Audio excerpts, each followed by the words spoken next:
Hey guys, I'm Prodigy from Kilo23. Welcome back. Today I've got another gun review for you guys.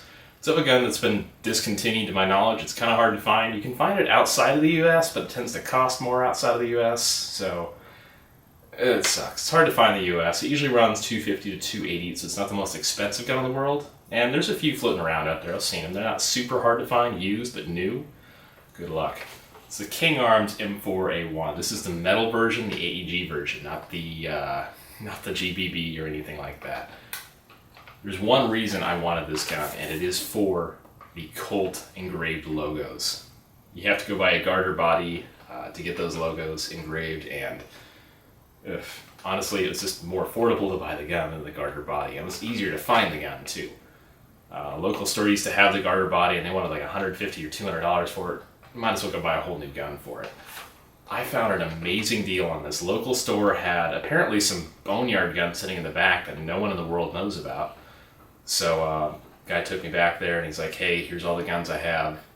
One of these, brand new. They thought it was broken. It actually works just fine, shoots great. Box, instructions, charger, cleaning rod, everything for $50. Can't go wrong. Now it does normally come with your standard 300 round high cap mag. Got that. Comes with a cleaning rod, which every airsoft gun should. Now some of the King Arm models, they actually come with a smart charger, the purple boxy looking one that's about $25, $30. Mine came with that, but apparently the power cord was missing, so I'll have to replace that, but it's not a big deal. I've got other chargers. That's a pretty good package for $250. You get a metal gun that shoots great, it sounds good, and it's actually pretty well tuned from what I can tell. But we'll check that out later in the video. I actually decided to switch things up a little bit in the video here. You'll notice that I did do the rate of fire and the chrono test first. I kind of like to get that out of the way before, instead of saving it to the end of the video. Then we've got some things I can touch on during the video as well. I'm also going to start putting the internal reviews in the review itself, so I don't split them up into two videos, and it's just easier that way, and I think you guys will like it more. More information in one video just makes life easier. So there is probably one main reason I wanted this gun, and I've actually been kind of on a hunt for it off and on for a little while, trying to find a good deal on one. And I completely lucked out finding a brand new one for the price I did. It was amazing. But I've actually got a Real Steel Colt 6920 SOCOM 1. Great, great gun, and I wanted to make an airsoft replica of it. Now, there aren't a lot of guns out there that have the Colt engravings. So the King Arms is really about it. You can find them on Classic Army and a couple other guns, but they're painted on, they're white. They don't look like the Real Steel ones, except for really the design of that, and that's it. My Colt actually has the rail system, so it's got a nice rail system on it, and fitting a battery in an airsoft rail system is kind of a pain. I didn't want to use a PEC box, as I wanted to stay true to my Real Steel design. It actually turns out that the buffer tube in here can take a LiPo battery and the connectors in it very, very easily, and keep the cap on here. So there's a lot of room in this buffer tube. I'm absolutely going to use that for a LiPo, probably a 7.4, but I can even fit an 11.1 in there. That's a lot of room in a buffer tube. So a lot of pluses there. There are a lot of realistic aspects of this gun. Obviously, I'll go over those in the external portion of this video. There's a lot of cool things about this gun, so let's get right to it. Now let's go ahead and start with the stock of the gun. It is an M4 LE stock, law enforcement style retractable stock. It does have a metal sling loop on the bottom, which is always a nice plus. Retractable for several positions to adjust it to the length you want it, of course. The only downside to this is that it's pretty wobbly. That can be fixed with some electrical tape, but it's just an inconvenience. It's something you shouldn't have to do right out of the box. Now, like all M4s and M16s, unless you're running a civilian AR-15 or something, you're going to have safe, semi, and full auto. Selector switch clicks into place pretty nicely. Nothing super special about it, though. You do have a working bolt catch here. It's something I really, really like about this. It is a feature I wanted when replicating my real AR-15 in an airsoft gun. Now, I mentioned earlier that this gun does feature some Colt trademarks, and they are engraved. They're not painted on like other companies.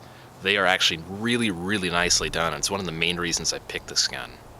Now, your rear sight is adjustable for windage and elevation, just like most AR-15 or M4 sights. The carry handle can be removed, and there is a top rail underneath, so if you want to mount an optic or a sight or a scope, you're completely able to do that. Underneath the Vake bolt here, we do have the hop-up adjustment dial. This will increase the hop or decrease the hop on your BB. Turning the dial forward will increase the hop, and reverse will do the opposite. Now once you pull your charging handle, it will lock your bolt back. That's kind of cool. Pressing the bolt release on the opposite side, will release your bolt. Now, King Arms did something a little unusual with their M4. Usually you have a fuse or a quick disconnect system so that when you want to disassemble the gun, it's pretty easy to do with the wiring and everything wired to the front. Obviously your battery is going to be wired to the front with a mini Type Tamiya connector. But the fact is, King Arms did not include any kind of quick disconnect system. So there are two things you can do if you want to disassemble the gun. One, remove the Tamiya pin, which is kind of a pain. You need a small jeweler's screwdriver to do it. Or you can splice the wiring and install your own quick disconnects. And there isn't a whole lot of room for the wiring port just under the Delta ring, so there aren't many good options here, which is kind of unusual.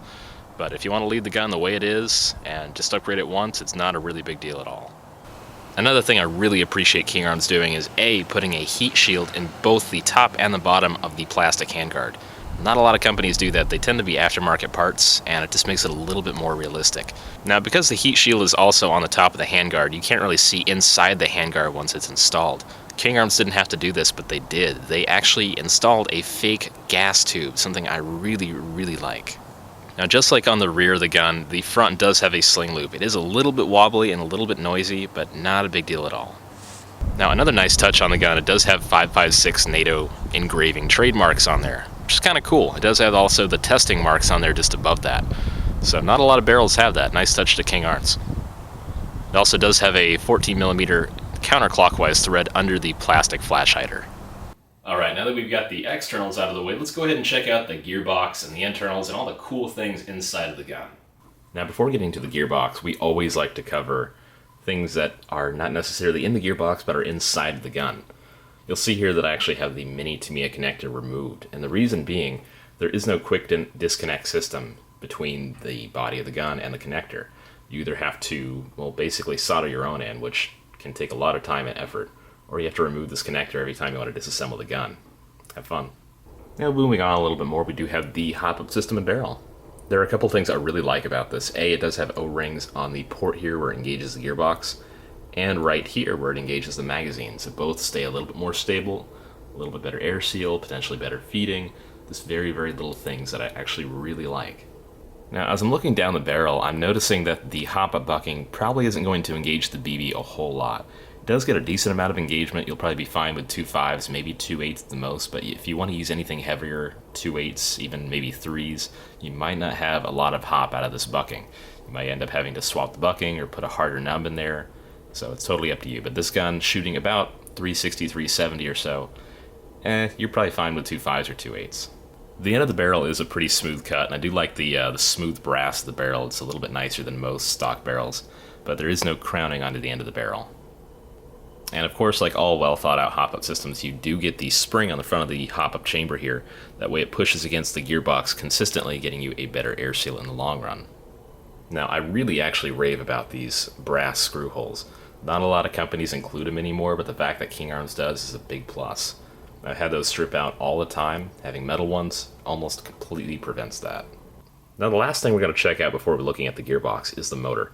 It does have an O-hole pinion. It's something I really like, makes it easier to swap out.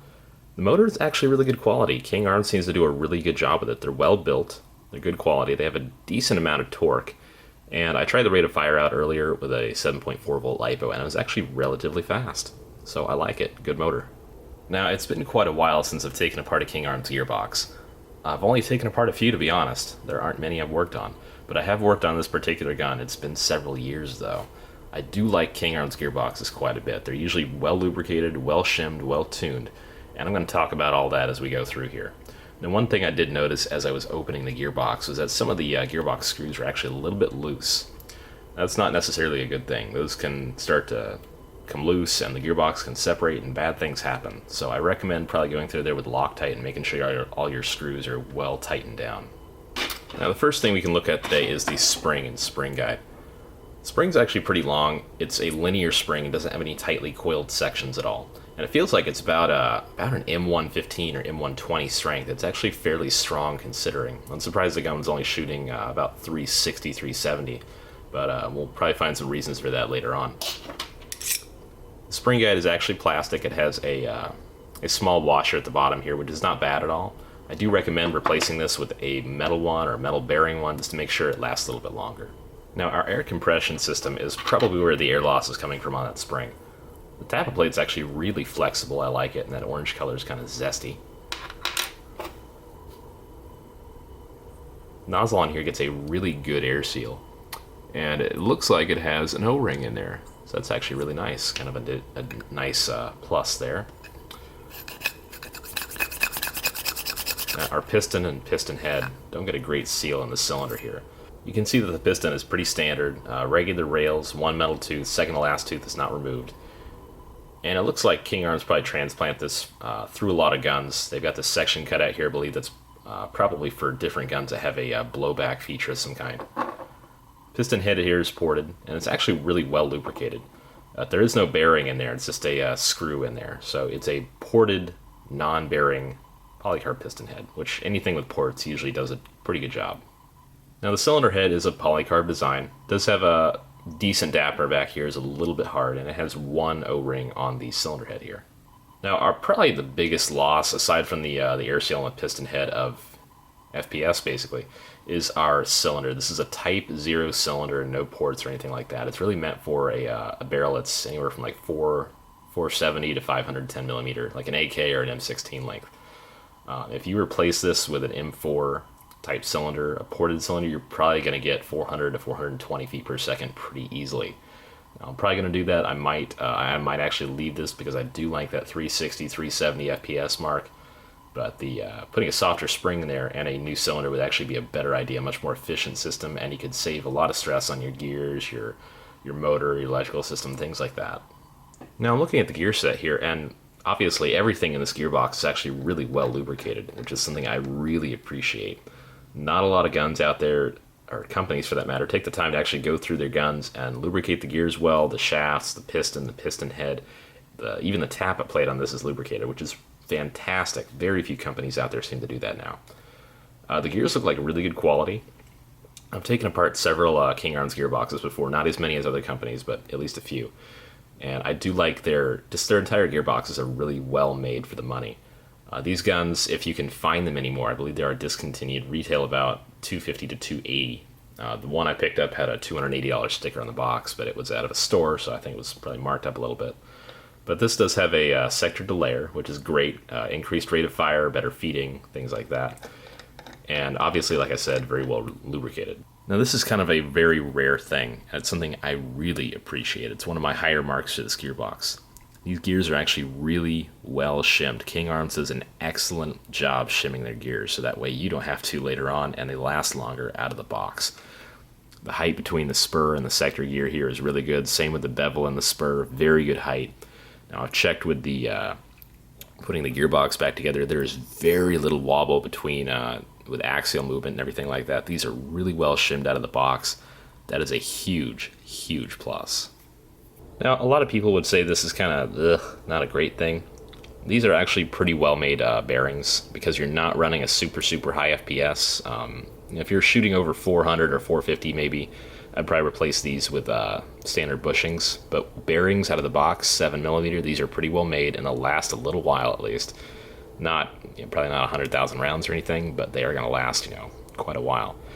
They're well made. It seems like the gears spin pretty freely in them, and I think it does help them last a little bit longer, even though these might fail before the gears do.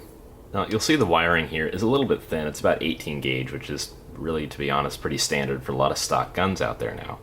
It's not bad. It does actually, the gun does shoot, so I can't really argue with that.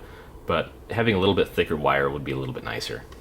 Now, something that was a little strange when I noticed is when you pull the trigger here, just testing it, it seems like the contacts are a little too far inward bent. And so I actually had to press down on this to get it to function properly. So I think the gearbox does put quite a bit of pressure on the switch assembly, which goods and bads, I suppose. But I'm probably going to bend this contact upward a little bit here for the purposes of testing this right now. And the contacts there are kind of rough, they feel like. They're good, they make a decent amount of contact, they're just not very smooth. Now the plastic here is really well made, it'll probably do really well against heat buildup and things like that, but I just really wish it were a little bit smoother engagement. I'd feel a little bit more confident about the trigger switch. So what do you guys think about the King Arms M4A1? I think it's a pretty rock solid gun. running for about $250 when you were able to get it when it was on the market readily was a pretty good deal. A lot of them came with smart chargers and batteries. If it didn't, still $250 is a great deal. Well-tuned internals, very nicely put together. A lot of realistic touches that King Arms really stayed true to from the real steel gun. It's got your mag, your cleaning rod, and it's got a metal body. That's a huge plus. A lot of guns that are in that $200 range, they don't come with a metal body. So $250 for a well-tuned gun, a lot of realistic things on the metal body. Excellent price for this gun. I really like it a lot. This is going to be a fun project gun for my Colt AR-15.